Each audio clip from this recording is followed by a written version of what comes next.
Got Mac in the building, Corey, got Ralph. Yeah, so nice. We got some folks pulling up. Yeah, I agree. Like at the track. At the track, Yes, sir.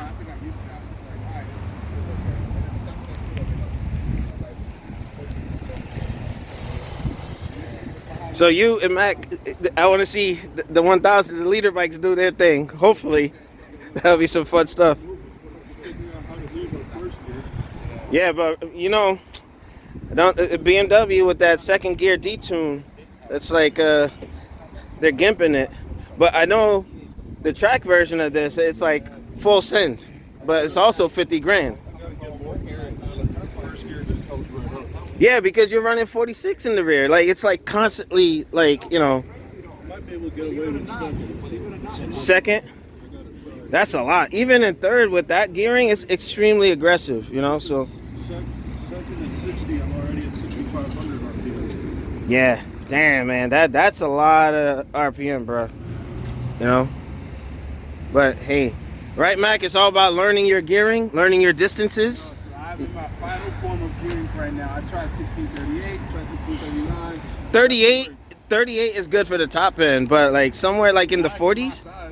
True. It's longer to get to that top end. You got to be a featherweight for that gearing. That's true too. That's true too. You move around your torque and stuff too. 41.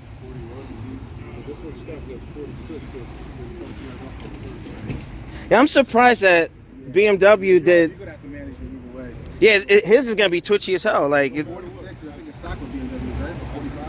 45. 46 for the 23. 46 is. yeah, that's a lot, B. Probably. Remember Hot Sauce? If he was riding that bike and the way he rides, Oh yeah, what's up with Chris? I don't know. Like ever since him and Armando with the Ducati issue, you know, I haven't seen him out. He didn't sell it, did he? I don't know. I don't think so. He's been quiet in the chat for like a minute. Like he just, Chris, wherever you at, Mr. Hot Sauce, you need to resurface, my man. You're doing like Beetlejuice. Chris. I'm not gonna put that in the video. I know why though. There was a reason for that. All right, folks, we'll be back.